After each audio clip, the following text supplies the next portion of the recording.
Grateful life channel में आप सभी का स्वागत है। आज हमारे पास शांति मूलचंदानी जी आए हैं। आज एकादशी के बारे में, जो आज बहुत बड़ी एकादशी है। तुलसी विवाह के भी दिन चालू हो गए हैं, तो आज उनके साथ हम मेडिटेशन करेंगे। और बहुत ही, आप इस मंच पे, आपका बहुत बहुत स्वागत है। शांति मूलचंदानी जी, ओवर टू यू। बाकी म्यूट करो। Thank you, thank you, thank you आप सभी का। आपने मुझे इस मंच पे बुलाया, इसके लिए बहुत बहुत बहुत धन्यवाद। आज एकादशी है।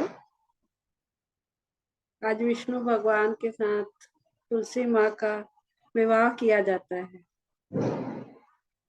और तुलसी की पूजा की जाती है।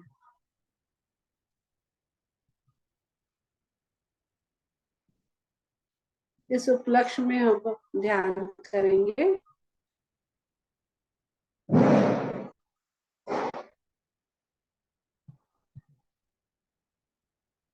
आंखों को बंद करेंगे कोमलता से, चश्मे उतार देंगे, हाथों और पैरों को क्रॉस करके बैठेंगे।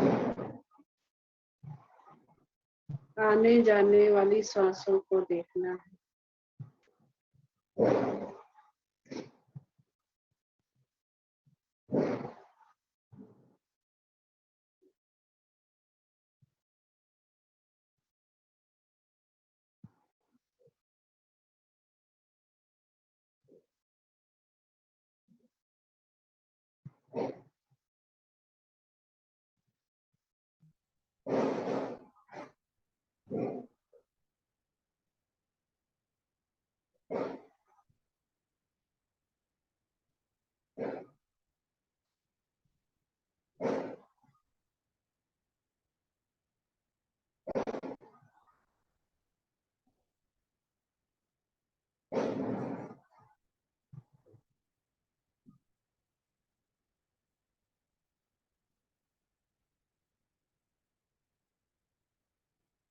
तो पूजा की कहानी इस तरह है। एक बार शिव बाबा ने अपना तेज समुद्र में डाल दिया। उस तेज से एक बालक पैदा हुआ, जिसका नाम जलंधर रखा गया। उस जिस नगर में वो रहता था, उस शहर का नाम भी जलंधर रखा गया। बहुत तेज वाला था, दैत्य था। आगे चल के उसने एक कन्या से शादी की, जिसका नाम था वृंदा। वो भी दैत्य की बेटी थी, मगर बहुत संस्कारी थी। उसके साथ उसने शादी की। उसके बाद क्या हुआ कि ये अपने जवानी के मध्य में उसने लक्ष्मी को पाने की कोशिश की, माँ लक्ष्मी को। माँ लक्ष्मी भी समुद्र से ही निकली हुई थी, इसलिए वो उसकी मंशा समझ गई।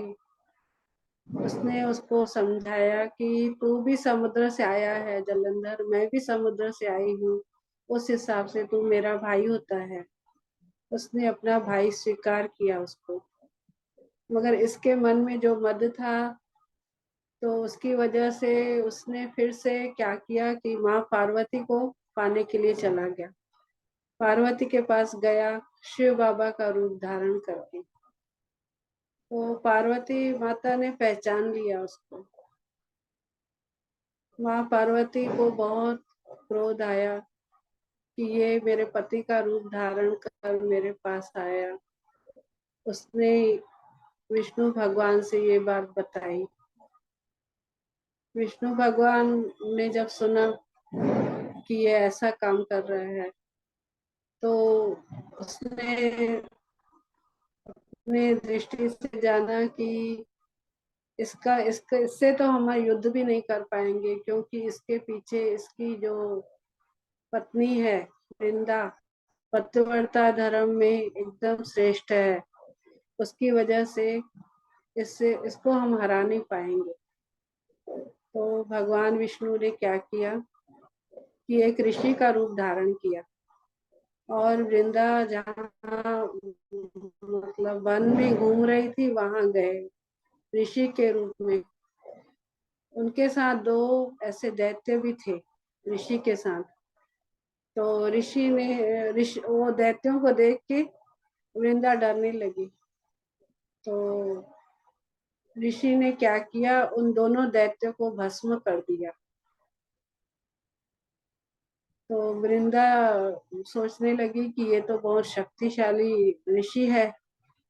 तो पूछती है कि मेरे पति जो है जालंधर, वो शिव बाबा के पास गए हैं, उनकी लड़ाई हो रही है, बताओ मेरे को कि मेरे पति का क्या हाल है। तो ऋषि ने उसी समय दो वानर पैदा किए। दोनों आए तो एक हाथ में जालंधर का धड़ था, एक हाथ में जालंधर का शीश था। तो ये देख कर और वो बेहोश हो गई। बेहोश हो गई, जब उसे होश आया तो ऋषि से बोलने लगी कि मेरे पति को जिंदा करके दो। तो ऋषि ने क्या किया, उसके पति को धड़ सिर से जोड़ के उसको जिंदा किया और उसमें समा गए खुद ऋषि, जो विष्णु भगवान के रूप में थे। तो उसके जलंधर के अंदर चले गए। तो जब जलंधर जीवित हुआ तो जो वृंदा थी ना बहुत खुश होने लगी और पति से मतलब व्यवहार करने लगी। उसको ये नहीं मालूम था कि भगवान इसमें समा गए हैं। तो उसका जो मतलब सतीत्व था उसको भगवान ने नष्ट किया उसके अंदर जाकर। तो जब वृंदा का सतीत्व नष्ट हुआ, वो जान गई कि ये तो भगवान ने मेरे से छल किया है। तो वो भगवान को श्राप देने लगी और भगवान को बोली कि आप शिलारूप हो जाओ, आपने मेरे से धोखा किया है। तो भगवान शिलारूप हो गए और बहुत अपने भक्त की इस बात को उन्होंने स्वीकार किया कि मैं खुशी से पाप करता हूँ कि मुझे शिलारूप बोला गया तो मैं खुशी से शिलारूप हो जाता हूँ। मगर जो प्रकृति थी, सारी सृष्टि डावाडोल होने लगी क्योंकि भगवान शिला रूप में आ गए, पत्थर रूप में आ गए। तो सारी सृष्टि डावाडोल होने लगी। देवता लोग गए वृंदा के पास, बोले कि आप इनको माफ कर दो और ये सारी पृथ्वी डावाडोल हो रही है। तब वृंदा ने बोला ठीक है, उसने खुद को भस्म कर दिया वृंदा ने। और भगवान को बोला कि ठीक है, आप अपने स्वरूप में आ जाओ। तो जब भस्म हुई वहां उस राख से तुलसी माता प्रकट हुई। तो भगवान जो विष्णु थे वो बोलने लगे लक्ष्मी माँ से कि तेरे से भी ज्यादा मुझे वृंदा प्रिय है, क्योंकि उसमें पतिव्रत बहुत बहुत ज्यादा है, इसलिए ये मुझे बहुत प्रिय है।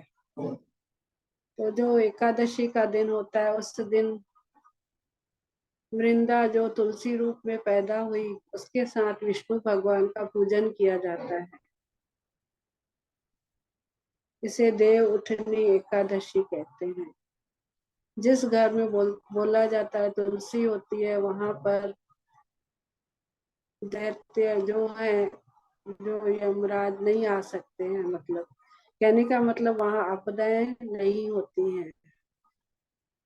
वहां सुख ही सुख रहता है जिस घर में तुलसी रहती है।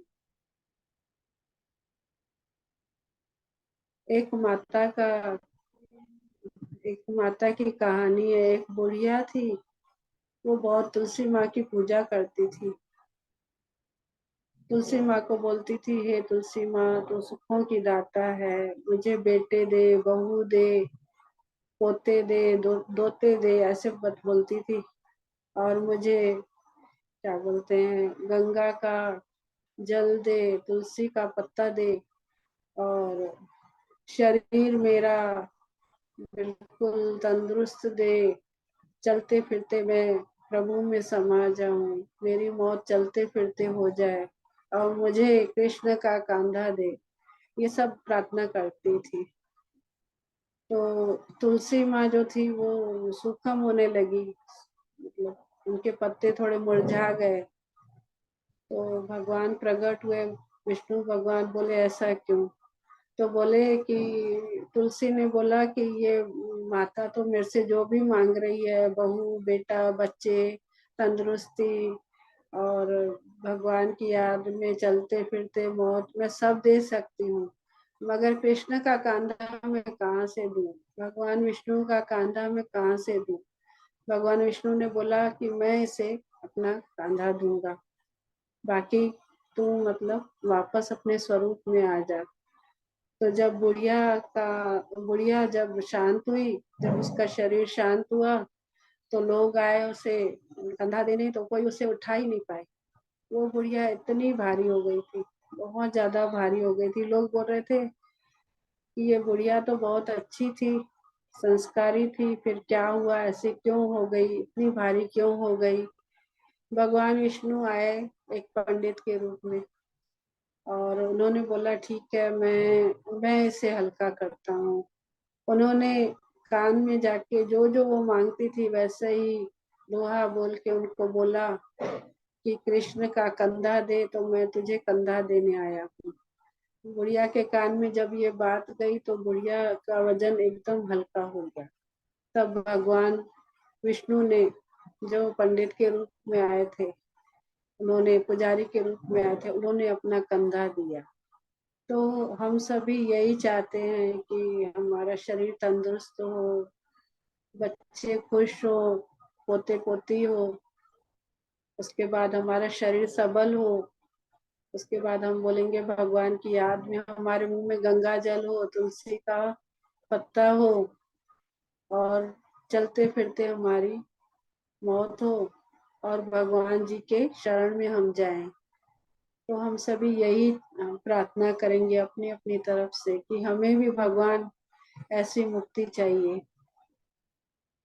वैकुंठ में धाम चाहिए, वैकुंठ धाम चाहिए हमें।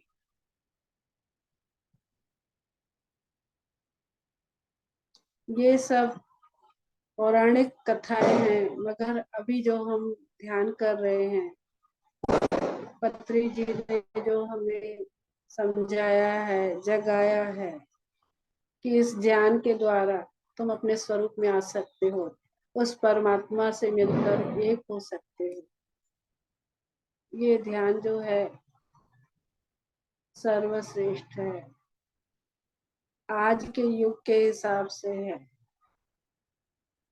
अभी हम उतनी पूजाएं पाठ नहीं कर सकते हैं, मगर जब हम श्वासों का ध्यान करते हैं तो हमें पूर्णता का अनुभव होता है, लगता है सब हो गया हमारा। हर किसी का अपना अनुभव है। हम सभी ने कोई न कोई पाठ किए हैं, पूजाएं की है, संतों के पास गए हैं, हर जगह गए हैं, मगर जो अभी हमारे अंदर जो तृप्ति है ध्यान से, लगता है सब हो गया, सब पाठ पूजा हो गई, सब तीर्थ हो गए। जब हम अपने स्वरूप से जुड़ते हैं, जब हम श्वासों को देखते हैं।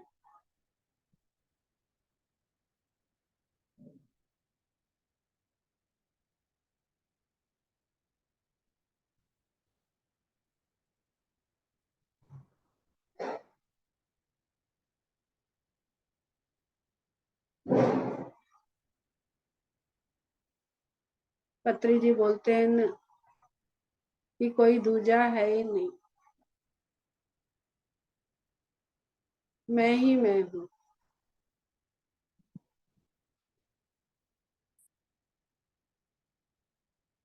कौन सा जप करोगे, कौन सी पूजा करोगे, नहीं कोई दूजा, अपने में ही समाहित होना है, अपने श्वासों में ही समाहित होना है।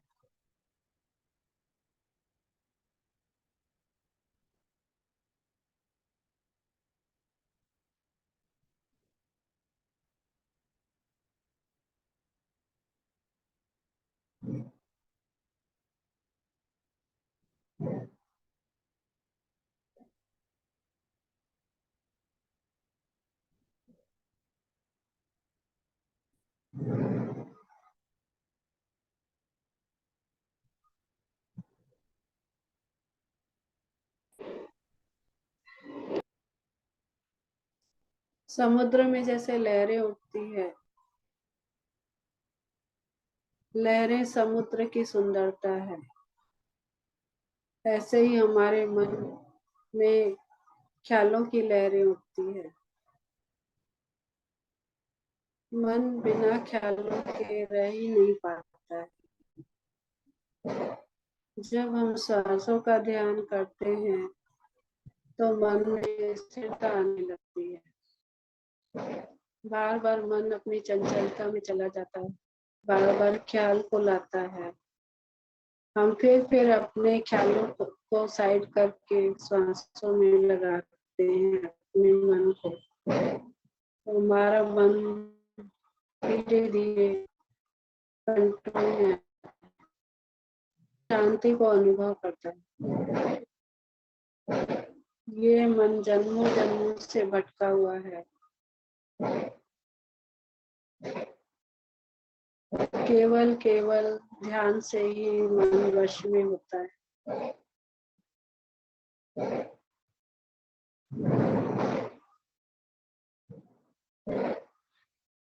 हमें मन को बहुत सराहना है, मन से बात करनी है। मन तो ज्योत स्वरूप है, मन तो शांत स्वरूप है, मन तो आनंद स्वरूप, मन तो प्रेम स्वरूप है, मन तो आत्म स्वरूप है।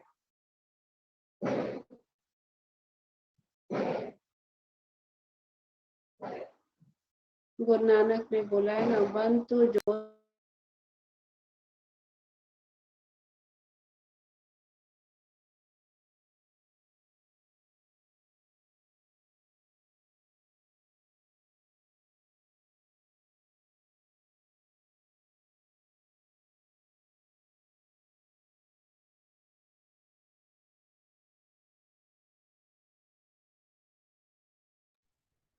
शांति जी, आप म्यूट हो गए।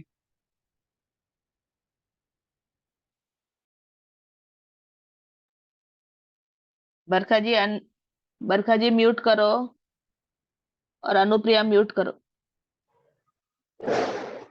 अपने स्वरूप में वापस आना है हमें ध्यान के द्वारा।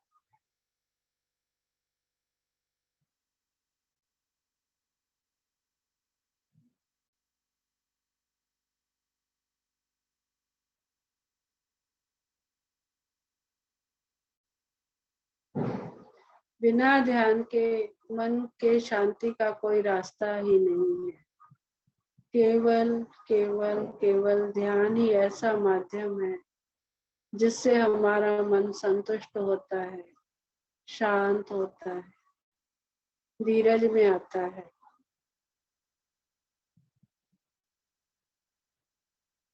सहनशील बनता है, अद्वैत में आता है। जब ये सब गुण हमारे मन में आते हैं तो हमारा मन आत्मा से मिल जाता है। ये सब गुण हमारी आत्मा के हैं।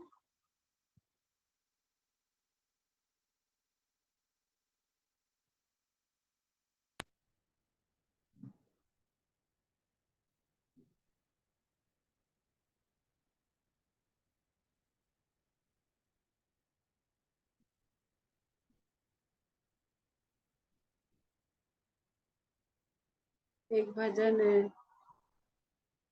तोरा मन दर्पण कहलाए रे, तोरा मन दर्पण कहलाए।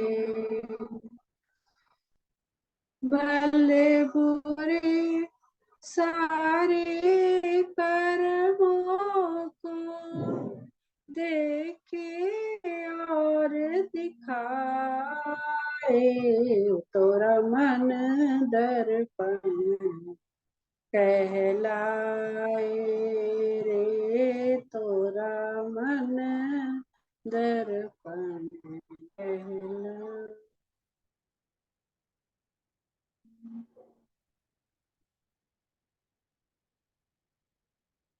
जब हम अपने मन को श्वासों के साथ जोड़ते हैं तो यही मन हमारा इतना अमित बन जाता है, इतना हितैषी बन जाता है कि हमें ऊंचाइयों तक ले जाता है। ऊंचे ऊंचे वचन बताता है, देह से न्यारा करता है।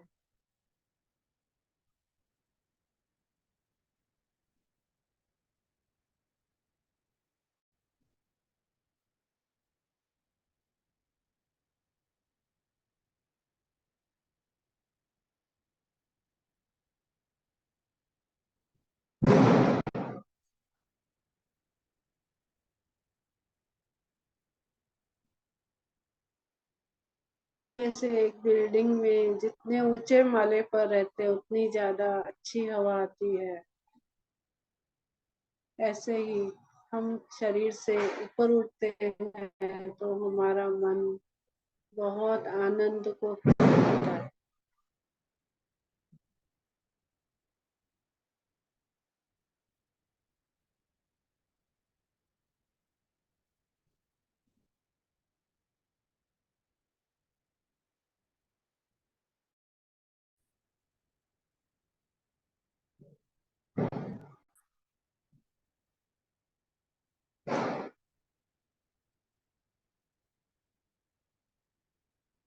ध्यान करते करते एक अवस्था ऐसी आती है जब हमें ये महसूस होता है कि कुछ टाइम के लिए, कुछ सेकंड के लिए न हम सांस ले रहे हैं न हम छोड़ रहे हैं। उस समय हम देखते हैं हम हमारे अंदर जो ख्याल थे पूरे गुम हो गए। वो इसलिए ऐसा होता है कि वो अवस्था होती है ब्रह्म की, निराकार की, आत्मा की। सब हलचल बंद हो जाती है, केवल हम दृष्टा भाव में रहते हैं। इसी अवस्था को हमें बढ़ाना है।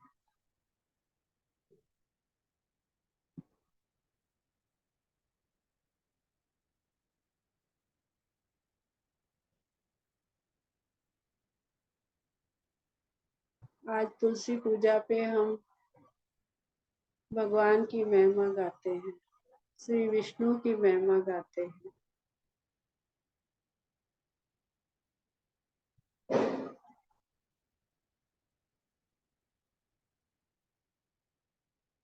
जय जय नारायण नारायण हरि हरि, स्वामी नारायण नारायण हरि। अलख निरंजन भव भय भंजन, जन्म निरंजन दाता, जन्म निरंजन दाता। हमें शरण दे अपने चरण में, कर निर्भय जगदाता, कर निर्भय जगदाता। तूने संकट टाले भारी भारी हरि, तूने संकट टाले भारी भारी हरि। जय जय नारायण नारायण हरि हरि, स्वामी नारायण नारायण हरि हरि। हरि के नाम का पारस जो छू ले वो हो जाए सोना, वो हो जाए सोना। दो अक्षर का नाम हरि है लेकिन बड़ा सलोना, लेकिन बड़ा सलोना। हम तुझ पे जाए वारी वारी हरि। हम तुझ पे जाए वारी वारी, जय जय नारायण नारायण हरि, स्वामी नारायण नारायण हरि। हमने देखा तो यही लगा, तेरे जग में है भगवन भला ही भला, भला ही भला, भला तेरे जग में है भगवन भला ही भला, भला ही भला। हमने सोचा तो ये जाना, बिन तेरे यहाँ पर कोई न जुदा, कोई न जुदा, बिन तेरे यहाँ पर कोई न सगा, कोई न सगा। हम तुझ पे जाए वारी वारी, हरि हरि। हम तुझ पे जाए वारी वारी, जय नारायण हरि, स्वामी नारायण नारायण हरि, सत्यनारायण नारायण।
ध्यान में बहुत शक्ति है।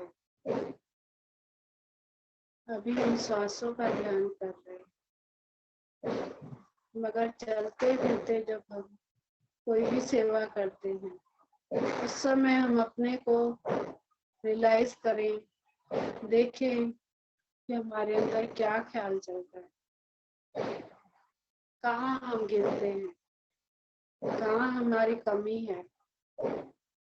जब हम इस बात को ध्यान देंगे तो हमारी कमी धीरे धीरे कम होते जाएगी और धीरे धीरे वो अच्छे रूप में हो जाएगी, वो गलत आदत हमारी छूट जाएगी।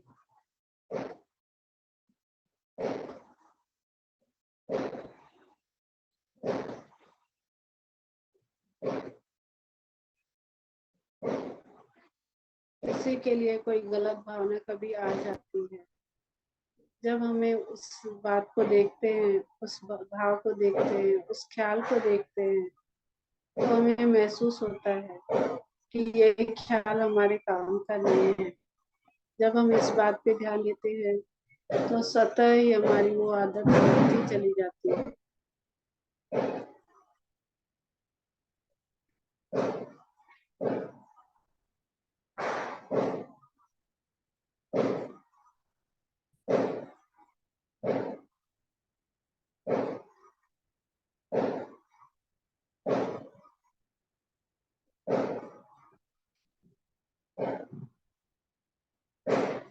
इस जीवन में भगवान ने क्या कुछ नहीं दिया मुझे। इतना सुंदर तन दिया, उसमें ऐसा ज्ञान दिया, संसार के सब सुख दिए। धरती माता ने इतने अच्छे अच्छे पदार्थ हमारे लिए उत्पन्न किए। जल देवता हमारी प्यास बुझाता है। खाने पीने पहनने ओढ़ने में हर जगह हमें जल देवता की जरूरत पड़ती है। अग्नि देवता जठरा अग्नि के रूप में, ईंधन के रूप में खाने को पकाता है। आकाश देवता दर्शाता है कि हमें भी आकाश जैसे विशाल बनना है, खाली खाली रहना है।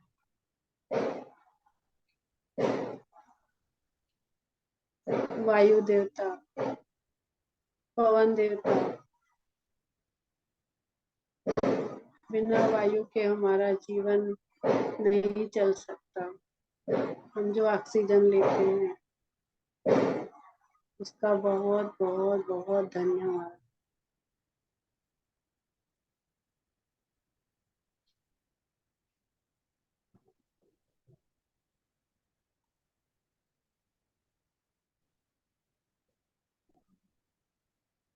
आधा मिनट है। 5 तत्वों का अनंत अनंत अनंत धन्यवाद।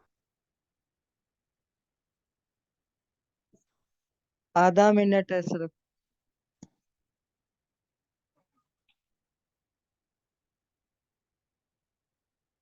अपने शरीर को महसूस करेंगे, अपने हाथों को हिलाएंगे।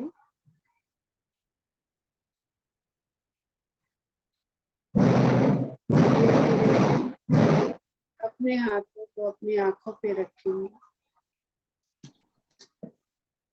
जो हाथों में एनर्जी आई है उसे पूरे शरीर में घुमाएंगे। Thank you, thank you, thank you. Thank you, thank you, thank you. Shanti Moolchandani ji, बहुत अच्छा गहरा ध्यान करवाया। Thank you. थैंक बहुत अच्छा। यू। Thank you.